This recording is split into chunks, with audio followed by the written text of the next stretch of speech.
Selamat datang kembali di channel Otamega TV. Kali ini kita akan kembali melanjutkan alur cerita kembali dari dunia dewa part ke-33. Tidak usah lama-lama, kita langsung aja ke alur ceritanya.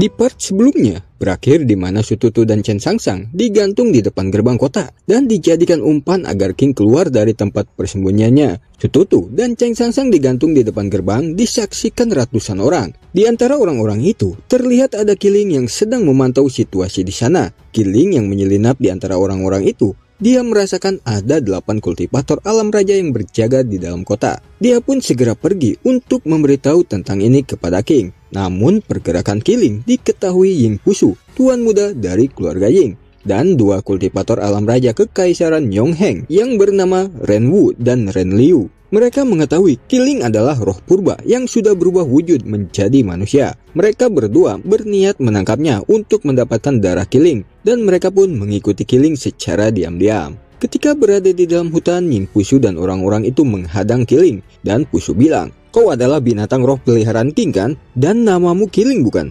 Kiling tidak menjawab, dia memperhatikan mereka semuanya, dan ia merasakan ketiga orang itu adalah kultivator alam raja yang tidak bisa ia hadapi. Kiling pun langsung melesat terbang dan berniat melarikan diri, namun Ying Pusu langsung mengibaskan kipasnya, mengeluarkan teknik jaring penjerat naga. Jaring dari kekuatan spiritual itu melesat menjerat Kiling, lalu meluncur cepat ke bawah. Kiling terduduk di tanah dengan tubuh penuh luka memar. Sambil menahan rasa sakit, Kiling mengancam kepada mereka jika tidak membiarkannya pergi. Bukan hanya mereka saja, tapi seluruh sekte mereka akan dihabisi tuannya. Ren Liu menghampiri Kiling dan mengangkatnya. Dia bilang, "Jangan mimpi bisa menghancurkan kami. Orang di belakang kami adalah kekaisaran Yongheng. Dan tuanmu itu di hadapan tuan muda Pusu hanyalah tai kutu." Setelah mendapatkan yang diinginkan, Ren Liu bilang kepada Pusu dirinya harus kembali ke Kaisaran Yongheng, dan Ren Liu pun langsung pergi sambil membawa Kiling. Sedangkan Ren Wu akan menemani Ying Pusu tetap di kota Yingyao, karena Pusu sangat penasaran dengan wajah King. Dia ingin melihat wajah King. Beralih ke kota Yingyao, terlihat 8 kultivator alam raja berkumpul di atas gerbang kota. Karena King tidak muncul juga, salah satu dari mereka mengusulkan Chen Sangsang dibunuh terlebih dahulu sebagai bentuk peringatan. Dan orang itu juga bertanya, "Ketua Chen, bagaimana? Apakah kau keberatan?" Ketua Chen menjawab, "Dia hanya anak angkat, bunuh saja dia." Kongro tersenyum, dia bilang kepada Ketua Chen, "Kalau begitu, biar aku saja yang membunuhnya." Dan Ketua Chen pun mempersilahkannya. Mendengarkan itu, Kongro sangat senang karena dia punya dendam dengan Chen Sangsang yang telah mengambil harta karunnya. Di hadapan orang-orang, Kongro mengatakan mereka berdua dipaksa King untuk memberontak kepada keluarga Chen. Sebagai contoh, hari ini Chen Sangsang akan dieksekusi, dan jika King tidak datang 2 hari lagi, maka Sututu juga akan dieksekusi. King punya nyali juga melakukan semacam itu, kata salah satu orang di sana. Namun orang yang berada di sampingnya langsung menimpali, "Kau sungguh mempercayainya? Jelas-jelas ini hanya alasan mereka saja." Setelah itu, Kongro bersiap untuk mengeksekusi Chen Sangsang. Namun tanpa dia sadari, King sudah berada di sana dan langsung menggunakan teknik tapak Buddha menyerang Kongro berteriak, "Nyah kau jalang!" Kongro menoleh ke arah teriakan itu. Betapa terkejutnya dia, sebuah serangan melesat ke arahnya. Namun, dia sudah tidak bisa menghindar lagi, dan dia pun terkena serangan King hingga terhempas jauh. King dan Ling Tian segera menghampiri Sututu dan Chen Sangsang menghancurkan rantai yang mengikat kedua tangan mereka. Di sisi lain, di sebuah kedai, Pusu sedikit terkejut melihat King. "Oh, jadi itu King. Aku tidak menyangka. Dia hanya seorang kultivator alam kekosongan. Kok bisa dia menjinakkan hewan kuno?" Di sana, mereka berdua sangat khawatir kepada King. Sututu bilang, "King, ini jebakan. Jangan pedulikan kami. Cepatlah pergi." King menjawab, "Jangan khawatir, basis kultivasiku sudah meningkat. Mereka bukanlah tandinganku." Kemudian, King menoleh ke arah Ling Tian, memerintahkannya untuk membawa Sututu dan Chen Sangsang pergi. Dan Ling Tian pun langsung segera pergi membawa mereka berdua yang terluka. Sedangkan King langsung dikepung 8 kultivator alam raja. Dan salah satu dari mereka juga mengatakan agar King berlutut dan mengakui kesalahannya. Dengan begitu, mereka bisa membunuh King tanpa rasa sakit.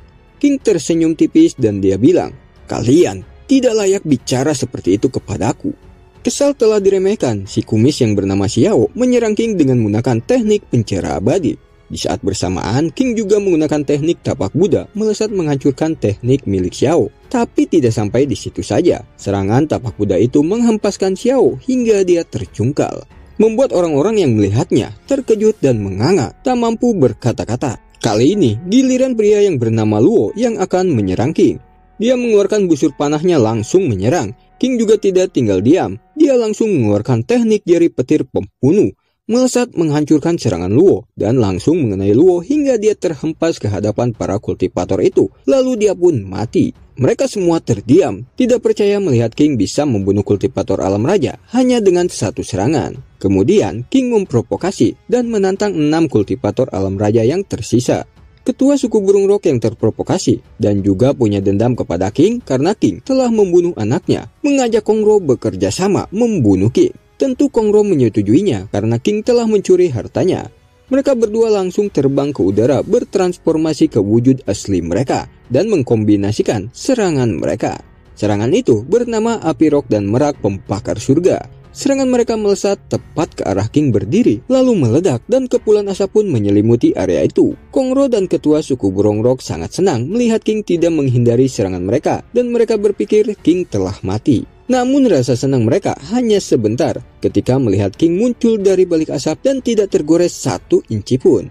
Mereka benar-benar sangat terkejut dibuatnya dan Kongro juga bilang, "Bagaimana mungkin kau masih hidup?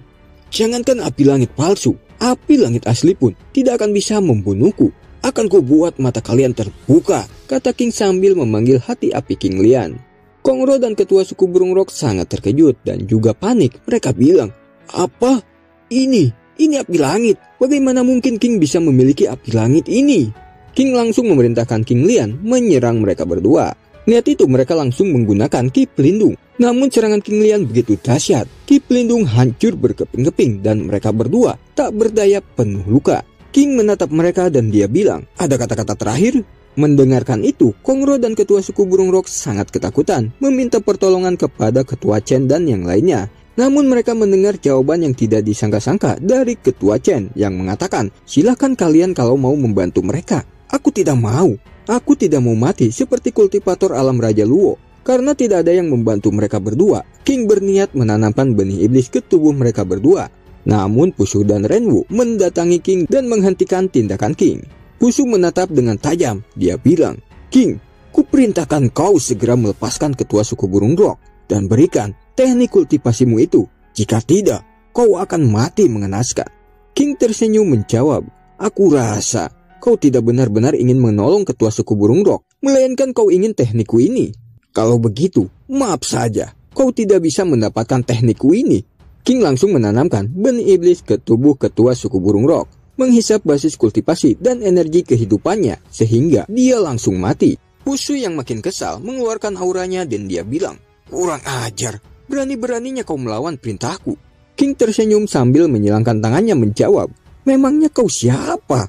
Kenapa aku harus menuruti perkataanmu? Kau ingin tahu siapa aku? Asal kau tahu, di Yingzhou aku adalah penguasa sejati. Siapapun yang tidak patuh kepada aku harus mati," kata Pusu sambil mengeluarkan pedang pusaka dewa tingkat 2. Pusu yakin dengan pedang ini dia bisa mengalahkan King dengan mudah. Dengan sombongnya dia bilang kepada King, "Jangan sampai berpikir bisa menandingiku hanya karena kau bisa membunuh 1 kultivator alam raja. Jika aku mau, aku bisa membunuhmu dengan mudah." "Kalau begitu, ayo buktikan," jawab King sambil menggerakkan jarinya memprovokasi Pusu. Pusu yang terprovokasi sangat marah. Pusu menggerakkan pedangnya melesat cepat ke arah King. Namun King tidak bergerak sedikit pun. "Aku tidak peduli sekuat apapun senjatamu. Itu hanyalah sampah di hadapan pedang surgaku," kata King sambil melesatkan pedangnya. Meskipun saat ini King belum bisa mengeluarkan kekuatan penuh pedang surga, namun pedang surganya bisa memotong pedang milik Pusu hingga pedang itu terbagi menjadi 3 bagian. Lagi-lagi, para kultivator alam raja dibuat terkejut melihat pemandangan itu di hadapannya. Kali ini, King mengambil gilirannya. Dia menyerang Pusu dengan niat membunuh. Namun Pusu yang melihat itu langsung berlari ke belakang tubuh Renwu dan mendorongnya ke sebelah kanan. Sehingga serangan King mengenai Renwu dan Renwu pun langsung mati. Sedangkan Pusu, dia benar-benar tidak menyangka. Kekuatan King sangatlah kuat. Pusu memutuskan untuk mundur dengan memecahkan batu giok yang dia bawa. Begitu giok itu pecah, Pusu langsung menghilang, dia ditransfer kembali ke kediamannya. Setelah Busuk kabur, Ketua Chen malahan memarahi King karena King telah membunuh orang dari Kekaisaran Yongheng dan membuat tuan muda keluarga Ying terluka parah. Dan dia juga bilang, asal kau tahu, karena ulahmu ini, seluruh kota Yingzhou akan kena getahnya. Mendengar itu, King langsung menyerang Ketua Chen. King kesal, bukan hanya karena ucapannya saja, tapi Ketua Chen juga menjadikan Sututu dan Chen Sangsang umpan dan bahkan terluka. Ketua Chen yang terkejut langsung menggunakan Ki Pelindung. Namun itu sia-sia saja di hadapan King. Ki Pelindung itu hancur dan Ketua Chen pun mati. Setelah itu, King bergerak cepat ke hadapan Kongro, langsung menanamkan benih iblis ke tubuhnya sambil mengatakan, aku sudah mengantarkanmu kembali ke suku Merak, tapi kau tidak tahu caranya balas budi. Kongro sangat kesakitan, dia bertekuk lutut muntah darah dengan seluruh tubuhnya bergemetar. Kongro mengakui kesalahannya, dia meminta maaf kepada King. Dan dia juga meminta King agar mengampuninya. Namun semua itu sudah terlambat. King sebelumnya sudah memperingatinya, namun Kongro tidak menggubrisnya. King pun langsung menarik benih iblis dari tubuh Kongro. Namun hanya kekuatannya saja yang dihisap, sehingga Kongro tidak mempunyai kekuatan. Kini dia tidak ada bedanya dengan manusia biasa. Melihat kultivator alam raja satu persatu dibunuh King, orang dari klan bayangan bilang kalau dia mengetahui teknik rahasia bisa memanggil Dewa Iblis. Tapi untuk memanggilnya membutuhkan banyak esensi darah kultivator alam raja. Dan ada efeknya, yaitu kultivasi mereka akan merosot drastis. Mendengarkan itu, mereka bersedia membantunya asalkan bisa membunuh King. Mereka bertiga langsung menyalurkan esensi darahnya ke tubuh pria klan bayangan yang melakukan pemanggilan Dewa Iblis. Dan tak berselang lama muncul kepala Dewa Iblis merah yang sangat besar. Melihat itu, King menggunakan esensi darah Kaisar Dewanya untuk meningkatkan kekuatannya. Kemudian, King menarik pedangnya dan langsung menebas kepala Dewa Iblis itu hingga terbelah menjadi dua. Melihat Dewa Iblis bisa dikalahkan hanya sekali serangan, mereka segera berlutut di hadapan King sangat ketakutan. Dan mereka juga bersedia kehilangan kultivasinya asalkan King tidak membunuhnya. Mendengarkan itu, King langsung menanamkan benih iblis ke tubuh mereka. Namun King tidak mengambil kultivasi mereka karena King berencana untuk memanfaatkan kekuatan kultivator alam raja yang tersisa untuk menghadapi Kekaisaran Yongheng dan keluarga Ying. Dan jika mereka memberontak, King bisa membunuh mereka dengan mengambil benih iblis di tubuh mereka kapanpun dia mau. Dan setelah itu, King membawa Kongro kembali ke suku Merak untuk menjemput Kakemo dan Yanyu. Beralih ke kediaman suku Merak, salah satu ketua suku Merak yang mendengar King sedang menghadapi 8 kultivator alam raja di Yingzhou, dia berpikir kini King telah mati, sehingga dia memerintahkan anggota suku Merak untuk membunuh Kakemo dan Yanyu karena dia merasa Kakemo dan Yanyu sudah tidak berguna lagi. Mendapatkan perintah itu, si kawan itu langsung maju berniat menebas kepala Kakemo dan Yanyu. Namun sebelum itu, King datang tepat waktu menyerang si kawan itu hingga terpental ke belakang. Melihat King datang menyelamatkannya dan juga King dalam keadaan baik-baik saja, Yanyu sangat senang sampai-sampai dia menangis haru bahagia di pelukan King. Begitu juga dengan Kakemo yang terlihat sedang menangis. Tak berselang lama, tiba-tiba para penjaga suku Merak mengepung King dan yang lainnya. Lalu mereka mengaktifkan sebuah formasi yang bernama Formasi Merak, yang membentuk seperti burung merak dan tingkatan serangannya setara kultivator alam raja. Namun dengan santainya, King menghancurkan formasi Merak itu dalam sekali serangan, membuat mereka muntah darah. Dan ketua itu juga terkejut dengan kekuatan King yang bertambah kuat dalam waktu singkat. Setelah itu King bilang, aku sudah malas dengar ocehan kalian. Sekarang bersiaplah untuk mati. Ketua itu menjawab, sikap sombongmu itu tidak akan bertahan lama. Ketua suku kami akan membalaskan dendam kami. Ketua suku? Iya maksudmu, kata King sambil mengeluarkan Kongro dari cincin penyimpanan. Apa? Ketua suku? Kata ketua itu kaget melihat ketua suku Merak mereka sudah kehilangan seluruh kultivasinya. Sedangkan anggota lainnya melihat Kongro sudah kehilangan seluruh kultivasinya, mereka tidak mau menganggap Kongro sebagai ketua suku Merak lagi. Karena menurut mereka aturan di suku Merak yang terkuatlah yang terhormat. Perkataan mereka itu membuat Kongro murka. Dia bilang, brengsek. Tutup mulut kalian. Kalian tidak pantas berkata seperti itu kepadaku. Sialan, aku adalah ketua suku Merak. Aku adalah eksistensi yang dihormati. Tapi sekarang, aku jadi seperti ini. King, semua ini gara-gara kau. King menjawab, jika saja kau tahu diri, setelah aku menyelamatkanmu, mungkin kau tidak akan berakhir seperti ini. Mendengarkan itu, Kongro marah. Dia berusaha berdiri walaupun seluruh tubuhnya merasakan sakit yang luar biasa. Dan mengatakan, bacotlah. Semua ini salahmu. Aku tidak akan memaafkanmu sampai mati sekalipun. King menatap Kongro, dia bilang, "Hei, kau itu sudah kehilangan seluruh kultivasimu. Sekarang kau bisa apa?" Kongro pun berteriak kencang dan tiba-tiba mata Kongro berubah menjadi putih. Dan juga dari dahi Kongro keluar jiwa surgawi leluhur merak, yang dimana menggunakan kekuatan ini membutuhkan pengorbanan jiwa. Kongro mengorbankan jiwa seluruh anggota sukunya dan jiwa mereka dihisap sampai mati. Kongro sudah tidak peduli dengan nyawa orang-orangnya demi bisa membunuh King. Setelah menghisap semua jiwa anggota sukunya, Kongro langsung menyerang King. Tapi King juga menyerang jiwa surgawi leluhur merak menggunakan kekuatan jiwa kaisar dewanya. Dan dengan serangan itu jiwa surgawi leluhur merak hancur tak tersisa. Kongro sampai kaget, "Kok bisa? Kau menghancurkan jiwa surgawi hanya dengan sekali serang?" King menjawab, "Itu karena kau tidak bisa bayangkan sekuat apa kekuatan jiwaku. Sekarang saatnya menjemput ajalmu." Kali ini King tidak menahan lagi. King langsung menyerang Kongro dan Kongro pun langsung mati. Setelah itu, King meminta Kakemo dan Yanyu untuk menunggu sebentar karena dirinya akan melakukan penerobosan kultivasi. Tak jauh dari Kakemo dan Yanyu, King terlihat menyerap benih iblis lagi dan tak lama berselang, King pun berhasil menerobos ke alam setengah raja. Dan kemudian King membawa Kakemo dan Yanyu menuju kediaman suku naga. Di sanalah saat ini tempat yang paling aman untuk Kakemo dan Yanyu. Sedangkan di kediaman suku naga, kedatangan orang yang bernama Ying Liu, utusan dari keluarga Ying. Keluarga Ying sendiri dikenal sebagai keluarga tersembunyi yang mendominasi seluruh wilayah di Yingzhou, sehingga membuat ketua suku naga bertanya-tanya dalam benaknya. Dia nanya, "Apa yang membuat kalian tiba-tiba menampakkan diri hari ini?" Ying Liu mengatakan kedatangannya ke kediaman suku naga untuk membacakan perintah dari keluarga Ying, yang dimana isinya adalah keluarga yang memimpin wilayah di kota Yingzhou harus tunduk kepada keluarga Ying. Jika patuh, akan dibiarkan hidup. Jika menolak, harus mati. Mendengarkan itu, ketua suku naga meminta waktu untuk memikirkannya terlebih dahulu. Ying Liu bilang, "Apapun keputusanmu, tidak ada yang bisa menghentikan keputusan keluarga Ying." Kemudian Ying Liu mengeluarkan kotak kecil berisi pil 9 reinkarnasi untuk menyogok ketua suku naga. "Terimalah."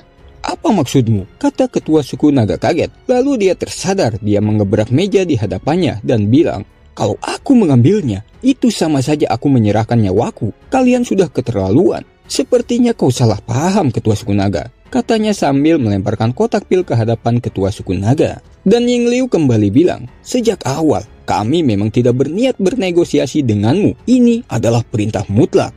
Kesal diremehkan keluarga Ying, ketua suku naga menyerang mengeluarkan teknik cakar naga. Namun serangannya dihancurkan dengan mudah oleh serangan Ying Liu. Bahkan ketua suku naga sampai ambruk di lantai muntah darah. Ying Liu menatap ketua suku naga, dia mengancam, jika ketua suku naga tidak menyerah dan tunduk kepada keluarga Ying, Ying Liu akan membunuh ketua suku naga. Namun tiba-tiba King datang menghadang. King tidak akan membiarkan Ying Liu membunuh ketua suku naga. Melihat King datang, Ying Liu tertawa, dia bilang, "Kebetulan sekali kau datang. Patriark muda kami memerintahkan kami untuk menangkapmu." King menjawab, "Patriark muda? Maksudmu Tuan Muda Pusuk?" "Itu benar," kata Ying Liu sambil menerjang akan menyerang King. "Kultivator alam raja biasa nekat ingin menyerangku.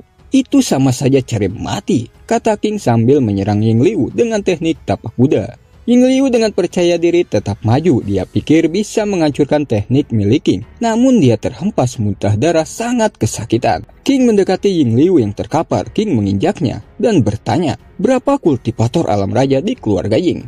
Awalnya Ying Liu mengatakan tidak akan membocorkan informasi apapun walaupun King menyiksanya. Akan tetapi ketika King akan menyerang sambil mengatakan akan mengambil jiwanya Ying Liu untuk mengambil informasi darinya, Ying Liu langsung ketakutan hingga tubuhnya bergemetar. Ying Liu langsung bilang, Tunggu, jangan ambil nyawaku. Aku akan memberitahumu." Setelah itu, Ying Liu memberitahu informasi yang dia ketahui.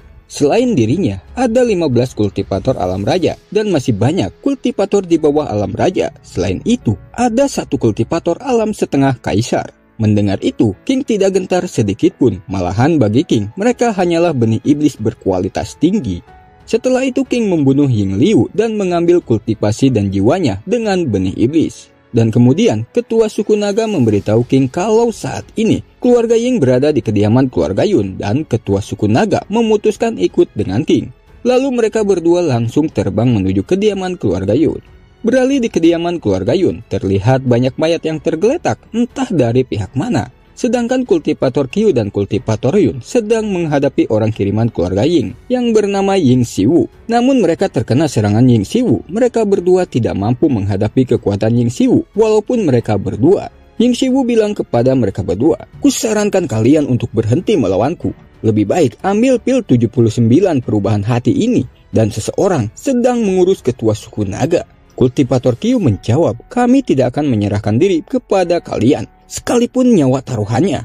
Kultivator Yun juga bilang, "Aku yakin ketua suku naga juga membuat keputusan yang sama dengan kami. Ia tidak akan pernah tunduk kepada keluarga Ying." Ying Xiwu nyengir kayak kuda. Dia bilang, "Masih tidak mau menurut. Kalau begitu, kalian harus mati." "Siapa bilang akan mati?" kata King yang sudah tiba di sana bersama ketua suku naga. Kultivator Yun dan kultivator Qiu senang dengan kedatangan mereka berdua. Ying Xiwu terkejut melihat kedatangan ketua suku naga. Ketua suku naga? Kenapa kau ada di sini? Di mana Ying Liu?" tanya Ying Xiwu. "Ying Liu? Dia sudah jadi mayat sekarang," jawab King sambil mengeluarkan tubuh Ying Liu yang terbujur kaku dari cincin penyimpanan. Melihat Ying Liu telah mati, Ying Xiwu segera melarikan diri. Dia sadar dia tidak akan bisa mengalahkan King karena kekuatannya setara dengan Ying Liu. Namun King tidak akan membiarkan Ying Xiwu kabur. King bergerak cepat menghadangnya dan langsung menyerang Ying Xiwu hingga dia berteriak sangat kesakitan. King bilang kepada Ying Xiwu yang sedang kesakitan, "Kau tidak bisa pergi kemana-mana karena tempat ini sudah ditakdirkan sebagai kuburanmu." Ying Xiwu menjawab dengan terengah-engah, "Kalau aku harus mati hari ini, maka keluarga Yun juga harus mati." Kemudian dia menggunakan teknik peledak berniat meledakkan diri agar keluarga Yun dan orang-orang di sana juga ikut mati bersamanya. "Gawat, kalau dia sampai meledakkan diri, setengah keluargaku akan hancur," kata kultivator Yun. Namun King tidak membiarkan itu terjadi. King menggunakan teknik angin penekan surgawi membentuk sebuah barrier, mengurung Ying Xiwu di dalam barrier itu, dan gak lama kemudian Ying Xiwu pun meledak menghancurkan semua isi di dalam barrier itu. Kultivator Yun menghampiri King. Dia berterima kasih atas bantuan King yang menyelamatkannya beserta keluarga Yunnya. King menimpali, ini memang sudah seharusnya untuk dilakukan karena 3 kultivator alam raja telah membantunya ketika di alam rahasia. King juga mengatakan kedatangannya bukan hanya untuk itu saja, tapi untuk menepati janjinya kepada mereka bertiga. Dan King pun langsung mengeluarkan kitab suci keabadian. Itu adalah kitab yang terdapat beberapa teknik kultivasi yang sangat hebat. King mengirimkan teknik dari kitab suci itu ke pikiran 3 kultivator alam raja. Dan King juga bilang, jika kalian mengkultivasi teknik ini sampai tahap sempurna, tidak hanya bisa mencapai alam kaisar, tapi bisa menerobos ke tahap yang lebih tinggi lagi. Setelah mentransfer teknik itu kepada 3 kultivator alam raja, mereka sangat berterima kasih kepada King dan mereka juga bilang mereka tidak akan pernah melupakan kebaikan King ini. King mengatakan kepada mereka untuk tidak terlalu formal dan King juga meminta sedikit bantuan dari mereka lagi. Kultivator Yun menjawab, "Selama masih dalam kemampuan kami siap membantumu sebaik mungkin." King meminta mereka untuk menyebarkan berita tentang dirinya yang telah membunuh 2 kultivator keluarga Ying dan yang ingin balas dendam untuk mendatanginya di tangga Gunung Surgawi. Mendengarkan itu, mereka bertiga panik. Ketua suku naga bilang, dirinya tahu King memang kuat, tapi keluarga Ying tidak sesederhana yang King kira. Kultivator Qiu juga mengatakan, ada rumor yang mengatakan keluarga Ying memiliki beberapa kultivator alam setengah kaisar. Jika mereka menyerang bersamaan, kita semua dalam bahaya. Melihat mereka meragukan kekuatannya, King menggunakan tekanan aura yang sangat kuat yang hampir setara kultivator alam setengah kaisar, sehingga membuat mereka melongo tidak percaya apa yang dilihatnya. Setelah itu, ketua suku naga bilang, kami akan menyebarkan informasi itu. Dan karena urusannya telah selesai, King langsung pergi ke tangga Gunung Surgawi untuk menunggu orang-orang keluarga Ying. Beralih ke kediaman keluarga Ying, terlihat Ying Pusu bersama dengan seorang wanita, ya mungkin saja itu selirnya, sedang menunggu kabar dari Ying Xiwu dan Ying Liu. Dia berpikir setelah berhasil menundukkan 3 kultivator alam raja, reputasinya akan meningkat. Tiba-tiba datang seorang penjaga yang berlari sambil terengah-engah. Dia melaporkan ada kabar yang tersebar dari keluarga Yun yang mengatakan Ying Xiwu dan Ying Liu sudah mati dibunuh King. Dan jika keluarga Ying ingin balas dendam, datanglah ke tangga Gunung Surgawi. Mendengar itu, Pusu sangat murka. Lagi-lagi si brengsek ini. Cepat kirimkan surat ke kediaman keluarga besar. Minta 6 ketua untuk menemaniku ke tangga Gunung Surgawi, kata Pusu memberi perintah kepada penjaga itu. Beralih ke tangga Gunung Surgawi, terlihat Yin Huang sedang melacak keberadaan pedang surga. namun dia kehilangan jejaknya secara tiba-tiba membuat dia keheranan. Namun tak berselang lama, dia merasakan kembali aura pedang itu bersama dengan kultivator alam setengah raja, yaitu adalah King. Mungkinkah dia yang mengambilnya? Tidak peduli siapapun dia, kali ini aku akan mendapatkannya, kata Yin Huang. Lalu dia terbang ke arah aura itu. Singkatnya, dia berhasil mengejar King dan menghadangnya. King yang belum pernah bertemu dengan Yin Huang, dan King merasakan basis kultivasinya berada di alam kaisar, namun hanya tubuh tiruan. Jadi mimin ralat ya, Yin Huang ini bukan kaisar, tapi tahap kultivasinya berada di alam kaisar. Oke, kita lanjut lagi. King bertanya, siapa kau? Yin Huang menjawab, dirinya adalah kultivator alam kaisar dari klan bayangan. Dan dia juga bilang kepada King untuk menyerahkan pedang surga. Yin Huang juga mengeluarkan tekanan aura yang sangat kuat sambil mengancam King. Jika tidak menyerahkan pedang surga, dia akan membunuh King. King tidak mau memberikan pedang surga miliknya, dan lagi King memprovokasi Yin Huang dengan mengatakan, Yin Huang tidak akan bisa membunuhnya. Sehingga membuat Yin Huang marah, dia langsung menyerang King dengan serangan terkuatnya. Namun King dengan mudah menahan setiap serangan yang dilesatkan Yin Huang, dan tidak ada satupun serangan yang mengenai tubuh King. Dan malahan Yin Huang lah yang terkena serangan telak King ke dadanya, hingga dia muntah darah ambruk di tanah. Yin Huang keheranan dan sangat marah sampai-sampai matanya terlihat merah berurat. Dia bilang dalam hati, jelas-jelas dia hanya seorang kultivator alam setengah raja, tapi bagaimana bisa dia dengan mudah menghalau seranganku? Selanjutnya, King berniat mengakhiri hidup Yin Huang. King langsung mengeluarkan teknik Kaisar Dewa, pedang pembelah langit. Yin Huang panik melihat serangan kuat King yang bisa menghancurkan tubuh tiruannya. Dia segera menghindari serangan itu dan langsung melarikan diri. King tidak mengejar Yin Huang. Dengan santainya King bilang, ya cepat atau lambat, aku pasti akan menemukannya. Yang terpenting kali ini adalah memanen benih iblis dari orang-orang keluarga Ying. Kemudian King mengukir sebuah tulisan di sebuah batu besar yang berdiri. Beberapa menit kemudian, terlihat Ying Fusu bersama 6 ketua keluarga Ying yang merupakan kultivator alam setengah kaisar terbang menuju tangga Gunung Surgawi. Setibanya di sana, salah satu dari 6 ketua berteriak sambil menunjuk ke sebuah batu besar itu yang bertuliskan pemakaman keluarga Ying. Melihat itu, mereka benar-benar sangat marah. Itu merupakan sebuah penghinaan bagi keluarga Ying mereka. Dan Ying Fusu juga bilang, kurang ajar, pasti ini ulah King. Ying Fusu, tebakanmu memang benar, kata King yang tiba-tiba keluar dari balik batu besar itu. King melanjutkan, karena hari ini kalian akan mati di sini. Fusu semakin marah mengatakan yang akan mati adalah King karena ia datang bersama 6 ketua kultivator alam setengah raja. Tiba-tiba salah satu ketua maju memotong pembicaraan Fusu. Dia bernama Yinglan. Yinglan meminta izin Fusu agar dirinya menghabisi King dan Fusu pun mengizinkannya. Tanpa banyak bicara lagi, Yinglan maju menyiapkan sebuah teknik segel serangan. Lagi-lagi teknik murahan. Apa keluarga Ying tidak punya teknik lain? Hancur, kata King sambil melesatkan serangan satu jarinya, menghancurkan teknik segel serangan yang sedang disiapkan Yinglan, dan langsung menyerang Yinglan hingga dia terpental, hingga membuat mulut para ketua lainnya menganga lebar. Mereka tak menyangka Yinglan bisa kalah hanya dengan satu serangan, bahkan hanya satu jari. Di hadapan keluarga Ying, King langsung membunuh Yinglan dengan teknik iblis hati Tao yang mengambil semua kultivasi dan jiwanya. Lihat itu, mereka sangat marah langsung menyerang King berbarengan. Namun King bergerak cepat meliuk-liuk menghindari serangan mereka dengan mudah. Dan langsung melakukan serangan balik menghempaskan 5 kultivator alam setengah raja hingga mereka terkapar di tanah. Kesal kelima ketua tidak mampu mengalahkan King, Fusu memberikan perintah kepada mereka menggunakan teknik terlarang. Mereka pun langsung menggunakan teknik terlarang itu yang bernama teknik busi tubuh darah. Tubuh mereka berubah menjadi segumpalan darah besar melayang di udara. Dan tak lama kemudian, gumpalan darah itu berubah menjadi manusia raksasa bertubuh kekar. Yang kekuatannya setingkat kultivator alam setengah kaisar. Manusia raksasa itu langsung melayangkan tinju besarnya sekuat tenaga dengan niat membunuh King. King menarik pedang surga dan menggunakan teknik Kaisar Dewa, pedang pembelah surga, untuk menahan serangan manusia raksasa itu. Namun kekuatan serangan manusia raksasa itu sangatlah kuat hingga membuat tubuh King terdorong jauh ke belakang. Sial, setelah menggunakan teknik terlarang itu, kekuatannya jauh lebih kuat dari kultivator alam kaisar klan bayangan, kata King dalam hati. King benar-benar kewalahan menghadapi manusia raksasa itu dengan kekuatannya yang sekarang. Tapi King memiliki cara, dia mengeluarkan benih iblis untuk bisa mengimbangi kekuatan manusia raksasa itu. King langsung menyerap benih iblis itu ke dalam tubuhnya. Benih iblis itu, benih iblis dari tubuh Yinglan, kultivator alam setengah raja. Melihat itu, Pusu berteriak memberi perintah kepada manusia raksasa membunuh King sebelum menjadi lebih kuat. Manusia raksasa itu langsung menerjang akan menyerang King, mengerahkan seluruh kekuatannya. Tapi sebelum itu, King telah selesai menyerap benih iblis itu. Tubuhnya memancarkan aura yang sangat kuat, dan kemudian King langsung meninju manusia raksasa itu hingga terhempas dengan tubuhnya penuh luka memar. Sayang sekali aku hanya bisa mencapai tahap puncak alam setengah raja, ucap King.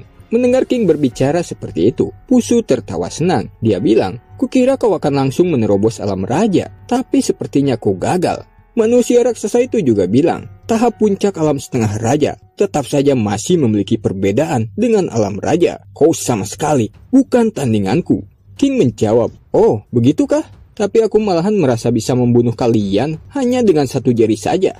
Bocah songong, akan kukirim kau ke neraka, katanya sambil melompat mengeluarkan teknik tarian arwah. King dengan santai mengarahkan jarinya, seketika muncul serangan besar seperti laser beam dari jarinya, menyerang manusia raksasa itu hingga dia berteriak kesakitan sangat kencang. Pusu yang melihat itu sangat terkejut, dan terlihat wajah Pusu menjadi pucat pasi. Setelah terkena serangan King, manusia raksasa itu menyadari kalau King belum serius 100% menyerangnya. Jika tadi dia serius, aku yakin pasti aku akan mati. Dan dia pun langsung memutuskan melarikan diri. Melihat itu, Pusu sangat panik ditinggalkan seorang diri. Namun dalam sekejap mata, King sudah berada di hadapan manusia raksasa itu menghadangnya. Tanpa basa-basi lagi, King langsung menanamkan benih iblis ke tubuh manusia raksasa itu dan langsung menariknya kembali setelah kekuatan kultivasinya diambil. Tubuh kultivator keluarga Ying terpisah kembali, namun mereka dalam keadaan sekarat dan tak lama kemudian mereka akhirnya mati. Melihat para ketua telah mati, Pusu berniat akan kabur menggunakan jimat teleportasi.